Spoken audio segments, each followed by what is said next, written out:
Mampitombona aminareo any ry havana ny fahasoavana sy ny fiadanana avy amin'Andriamanitra raitsika sy Jesoa Kristy Tompo. Amen. Andeha ry havana ny epistily izay nosoratan'ny Paoly Apôstôly ho an'ireo kristianina tao Roma. Romanina toko 4:1-3 hatramin'ny 4:30 izay efa novakina teo no andeha ka atsika afatra amin'ny ity anio ity. Raha vao miresaka hoe epistily ho an'ny Romanina ry havana, dia arak'izany anarany izany Romanina, dia ny tsara tadidiana sy ny mby ao an-tsaina avy hatrany dia jentilisa zany olona resahany zany, tsy jiosy. Fa ireo kristianina tao Roma ireo kosa dia fifangaron'ny kristianina izay nisy jiosy, fa nisy ihany koa jentilisa.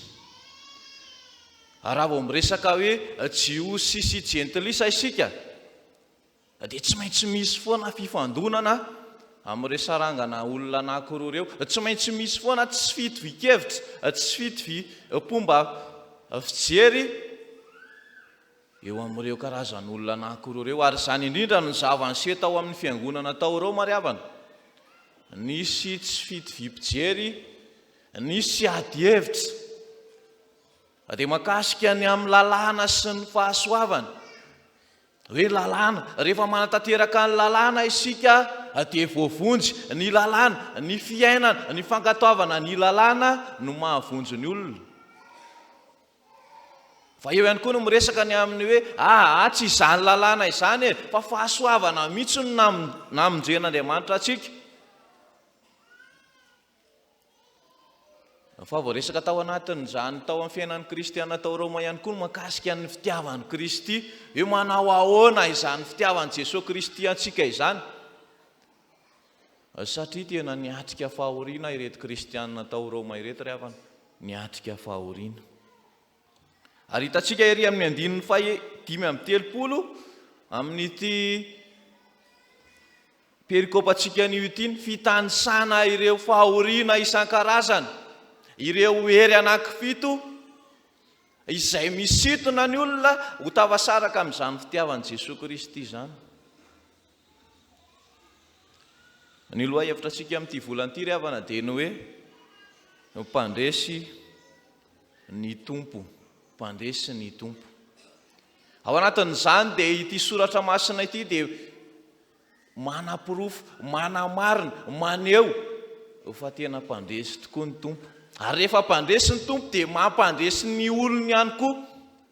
Izany hoe mizara ilay fandresena, mampita ilay fandresena, mampiaina ilay fandresena, manome fandresena ho an'ny kristianina ihany koa ny Tompo. Andeha ry havana ho jerentsika ao anatin'izao soratra masina izao reto anankitelo reto. Dia ny voalohany dia ilay Tompo izay mpandresy io dia izy no loharan'ny fandresena, loharan'ny fandresena. Araka ny 1:30 tapany faharoa sy ny 2:30 ry havana manao hoe raha Andriamanitra no momba antsika, iza no ahatohitra antsika, izay tsy niaro ny zanany lahy fa natolony hamonjy antsika rehetra izy, dia omeny antsika miaraka amin'ny maimaim-poana koa, dia tsy omeny antsika miaraka amin'ny maimaim-poana koa va ny zavatra rehetra. Zany soratra masina zany ry havana dia maneho ny amin'ny hoe loharan'ny fandresena ny Tompo. Raha vao miresaka hoe loharano sika ry havana dia misy rano miboiboika tsy mety ritra. Ary rehefa mangetaeta ny olona dia izy tena no manatona ilay loharano. Rehefa afaka etaeta indray ny olona dia miverina any an-tanàna izy. Ary raha mbola mila rano izy dia mampitondra rano mankany an-tanàna. Ny sary ao an-tsaina ry havana dia izao: ny Tompo no loharan'ny fandresena. Noho izany rehefa mitady fandresena isika, rehefa mila fandresena isika dia tsy maintsy manatona eo amin'ilay loharano, maka ilay fandresena. fa rehefa mahazo ilay fandresena ihany koa isika ry havana, dia indraindray isika tonga dia miala eo amin'ilay fandresena. Fa ny tokony atao rehefa mila fandresena mandrakizay dia mijanona maharitra eo amin'ilay loharano. Hitantsika ao anatin'ity ry havana arak'izany soratra masina amin'ny 2:30 io dia manambara tsara mihitsy. Rehefa tena dinihana dia ny hoe tsy noho ny hery, tsy noho ny tanjaka, tsy noho ny ezaka izay ataon'ny olona tsirairay no mampandresy azy, fa Andriamanitra mihitsy no nanolotra ny zanan'ilay tokana. Andriamanitra mihitsy no manome ilay fandresena. Izany hoe nomen'Andriamanitra maimaimpona ilay fandresena. Ka izay mila ilay fandresena no manatona ilay loharano. Izay te hijanona ao anatin'ilay fandresena maharitra no mijanona eo amin'ilay loharano maharitra mandrakizay ihany koa. Ka noho izany ry havana tsy afaka hiteny mihitsy isika ny amin'ny hoe tsy afaka irehiare isika hoe efa manao ny tsara dia mpandresy, efa manao ny tsara dia tafita amin'ny ady, efa manao ny tsara dia tsy maintsy mandresy. Tsy ry havana, fa fahasoavana no namonjena ny olona. Voalaza ny soratra masina raha teo izany ry havana. Andriamanitra mihitsy no manome, Andriamanitra mihitsy no mampandresy ny tsirairay. Raha somary mitodika kely ao amin'ilay filazantsara teo isika ry havana dia fantatsika tsara ny tantaran'i Lazarosy. Fa rehefa mijery isika ry havana, rehefa mandinika ny fiainana ankapobeny dia isika malagasy dia anisan'ny olona izay matahotra ny fahafatesana. Satria ahoana? Raha maty aho, matesa raha havana. Raha maty raha havana, matesa raha omby. Aleo maty raha pitso, toy izay maty anio. Dia latsika foana ny fahafatesana io. Aleo aloha tsy androany, aleo raha fakapitso, aleo amin'ny herinandro. Saingy Jesosy Kristy ry havana ilay nandresy ny fahafatesana. Ka izay mitoetra ao amin'i Jesosy Kristy dia mandresy ny fahafatesana ihany koa amin'ny alalan'ny fananganana ny tena amin'ny maty. Fa raha miampita any amin'ilay Deutéronome isika ry havana dia mahita ihany koa fa rehefa mitoetra ao amin'ilay loharanon'ny fandresena ireo vahoakan'i Israely dia Andriamanitra mihitsy no mampandresy azy manoloana ireo firenena maro samihafa. Fa rehefa tsy mitoetra ao amin'ilay loharano dia mazava ho azy fa mitoetra ny faharesena. Noho izany ry havana dia izao Andriamanitra no loharanon'ny fandresena, ny tompo dia loharanon'ny fandresena. Ho anao izay mitady fandresena dia mila ianao matsaka, ary rehefa azonao ilay fandresena dia aza miala ao amin'ilay fandresena fa mitoera mandrakariva eo amin'ny fandresena io. Ny faharoa ry havana dia ny hoe lalan'ny fandresena ny tompo. Rehefa loharan'ny fandresena ny tompo dia ny faharoa dia hoe lalan'ny fandresena ny tompo. Araka ny 7:30 manao hoe iza no hiapanga ny olom-boafidin'Andriamanitra? Andriamanitra no manamarina azy. Iza no hiapanga ny olom-boafidin'Andriamanitra? Andriamanitra no manamarina azy.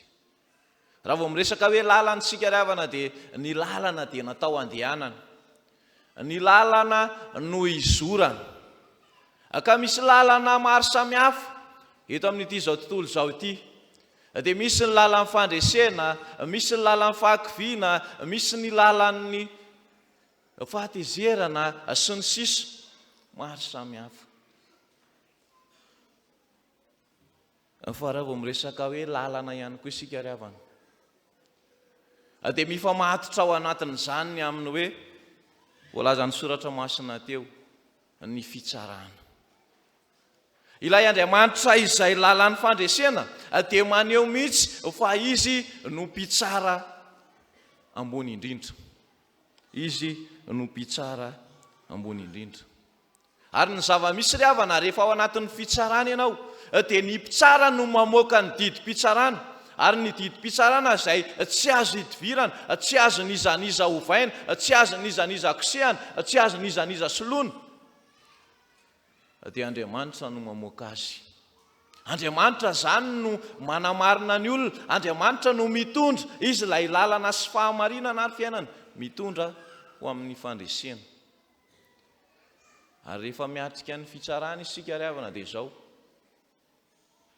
na dia omena fitenenana fahazato fahariva eo ary sika dia tsy afaka ny anamary tena velively. Na dia misy vavolombelona 100 ary eo akaikinao dia tsy afaka ny anamarina anao velively. Fa ilay Andriamanitra no manamarina, ilay Andriamanitra no manome ny didim-pitsarana mahamarina anao na mahameloka anao. Dia izy ry havana no mandidy sy manapaka. Tsy misy intsony zany ny ambaratonga ambany afaka mamoaka didim-pitsarana. Leo ambaratonga ambany dia satria ny Andriamanitra no faratapony ambaratonga indrindra, dia ny rehetra zany ato ambany dia tsy misy intsony ny afaka hanova izany didim-pitsarana izany, fa Andriamanitra no manamarina antsika rehetra.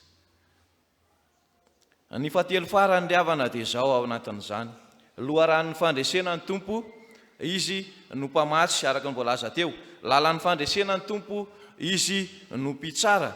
Ary ny farany dia ny hoe hery mitazona ny fandresena ny tompo, izy no mpisolo vava. Araka ny 4:7 manao hoe: iza no manameloka? Kristy Jesosy no efa maty, eny, sady nitsangana tamin'ny maty koa, ka mitoetra eo an-tanana ankavanan'Andriamanitra ary mifona ho antsika.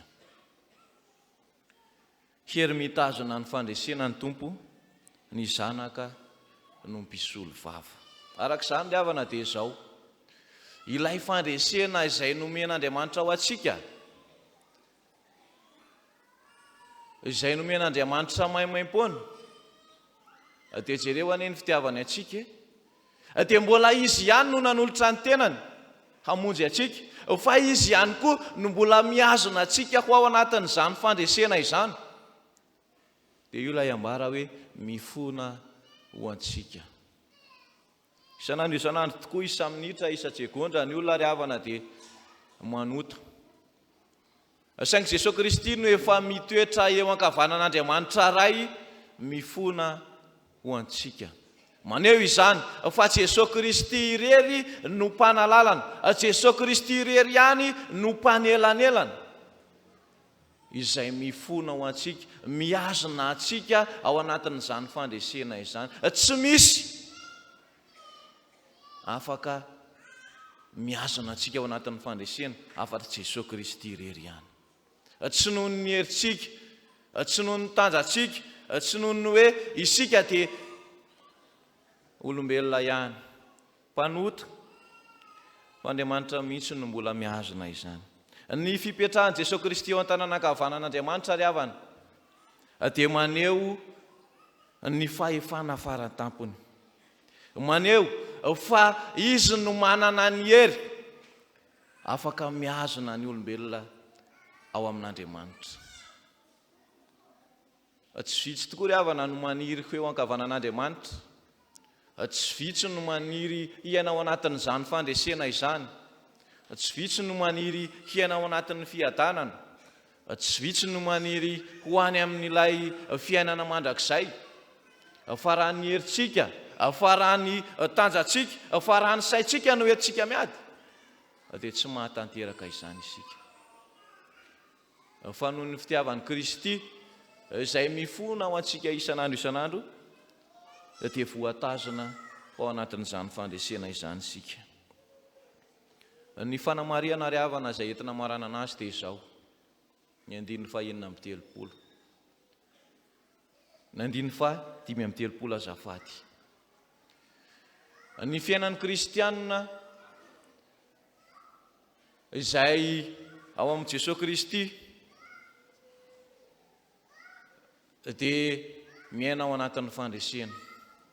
kanefa ny fiainan'ny kristianina ry havana dia tsy hoe tsy misy fahoriana akory, tsy hoe tsy misy fijaliana akory, tsy hoe tsy misy fanenjehana akory, tsy hoe tsy misy loza akory, tsy hoe tsy hiaran-doza ny kristianina, tsy ry havana. Fa ao anatin'ireny mihitsy aza no vao mainka mahasarobidy ilay fandresena. Ireny mihitsy ilay ady hatrehana, ireny mihitsy ilay anehoana sy porofo mivaingana fa mpandresy ny tompo. Ary mpandresy isika rehefa miaraka amin'ny tompo. Dia mahireza ry havana, mahireza amin'ity fiainana izay feno fahoriana ity. Raha fitinina ry havana izay voalaza dia izao, mpandresy ny tompo, izy no loharan'ny fandresena. Arak'izany dia ray mpamatsy izy no mamatsy atsika, azahoantsika ny fandresena. Mpandresy ny tompo ka izy no lalan'ny fandresena. Lalan'ny fandresena izy, ary izy no mitsara mitondra atsika ho any amin'izany fandresena izany. Mpandresy ny tompo, ary izy no ery mitazana ny fandresena. Ka ny zanaka no mpisolo vava, ny zanaka no mifona ho antsika mandrakariva. Ho an'Andriamanitra irery ny voninahitra, ho amintsika kosa izany teny izany. Amen.